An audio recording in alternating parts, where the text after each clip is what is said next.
So, I've been trying to figure out the right way to tell you about the messiest part of content creation, and honestly, it's harder than it looks. Have you ever gotten that classic soul-crushing advice to just post more clips and hope for the best? It's frustrating because just posting random clips doesn't magically make them viral, which is exactly how I ended up down the rabbit hole of AI editing tools. This is how I actually turn long-form videos into scroll-stopping clips without completely losing my mind in the process. Before we dive into the technical details, if you want your short-form content to feel genuine and not robotic, you really have to understand what makes a clip stick. Think about why your brain decides a random 2-minute highlight is worth watching instead of just mindlessly swiping past it. If you really break it down, there are 4 fundamental elements that separate the good content from the noise. First, it's all about dynamics, because if every clip has the exact same energy level, it eventually feels flat and uninspiring. Humans instinctively react to contrast, so if you keep a steady beat without any spikes of excitement or tension, you're just going to bore your audience. Second, you need to focus on timing and pacing, because if you cut out every single pause just to cram more words in, the clip becomes a frantic, unwatchable mess. Sure, faster might mean better retention, but not if your clip sounds like someone is speed running a monologue on fast forward. Third, emphasis and intention are key, so make sure some words have actual weight and highlight them for the viewer. Fourth is authenticity, because no matter how slick your edit is, if the content reads like a robot-translated memo, people will bounce immediately. So, you really need to write like a human, deliver the lines like a human, and edit like someone who actually cares about the art of storytelling. With those 4 rules, you can make clips that feel nearly human enough to not get swiped left by your audience. These are the rules I keep in mind when I turn hour-long podcasts into short 15-second fire bites. And we are going to use each of them in just a minute while I walk you through the actual workflow I use. But first, we have to talk about choosing the right software for the job. There are a ton of auto-editing tools out there right now, and honestly, I've tried probably half of them. They're mostly fine and they'll chop up the timeline, but they often just hand you a stack of clips that are technically correct but boring.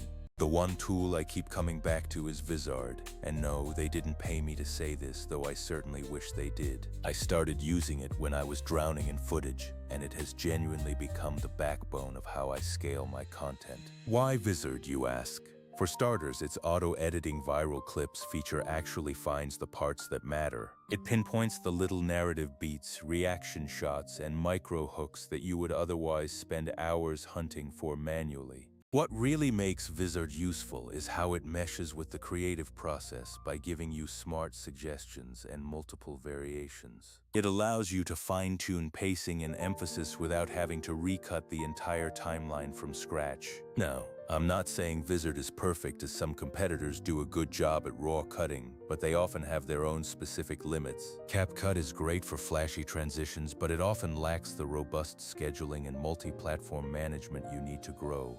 Vizard fills that middle ground perfectly by offering powerful AI suggestions that remain flexible enough to keep your own voice. Alright, let's get into practical time. What do you actually need to start? You need a good long video, preferably one with a few clear moments, a hook, a payoff, some humor, and a visual beat. Don't rush this step, because good source material is the absolute foundation of everything else you do. Once you've got the footage, here is the exact process I use, step by step. First, upload the full video to Vizard and tell the AI what kind of clips you're after: highlight clips, reaction moments, or social audio first clips. Use the 4 elements I mentioned earlier and ask it to prioritize dynamic moments, natural pauses, and emphasized lines. Second, let it run. And don't panic when the first batch isn't perfect. It's just a starting point. Third, use the variations, because Vizard often gives you multiple edits for each moment, which is pure gold. Pick the ones that feel closest to the emotional arc you want, and generate a few variations per moment for better results. Fourth, tweak the pacing, because this is where most people mess up by either keeping everything raw or over-compressing it. Pull the clip into the timeline, nudge the in and out points, and add tiny micro pauses just to make the clip breathe. Fifth, Emphasize keywords, sometimes with just a slight volume bump or a short visual hold on a reaction frame. Sixth, make composite clips by stitching together 2 or 3 AI-picked moments, like a quick hook and a reaction. That 3-part structure is honestly golden for TikTok and Instagram Reels. Seventh, export several variations, including different intros and crop ratios, to test which one lands better. Eighth, use auto-schedule to set your posting frequency, which is a lifesaver when you're trying to stay consistent. Ninth, use the content calendar to drag and drop your best clips and manage captions, hashtags, and thumbnails all in one place. Now, here are some hands-on tips from mistakes I made so you don't have to repeat them. Don't manually try to force a viral structure onto every clip. The AI is better at suggesting the right rhythm.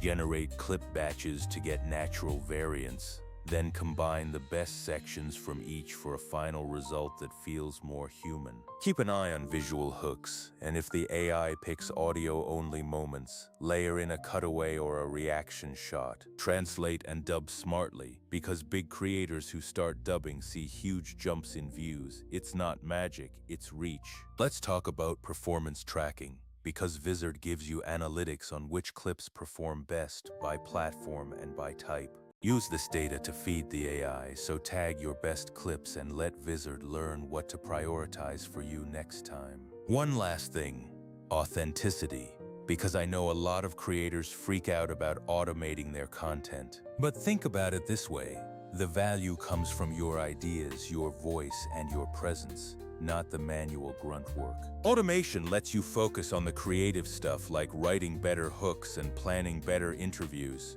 So yeah, is Vizard a magic button? No, but it's the closest thing to it that actually helps you scale while staying human. I used it to turn long videos into consistent short clips and saw real steady growth rather than just overnight explosions. If you're the kind of creator who wants to post more without losing quality, just give this workflow a shot. Whatever you do, write like a human, keep those pauses, emphasize the good lines, and focus on saying something worth hearing.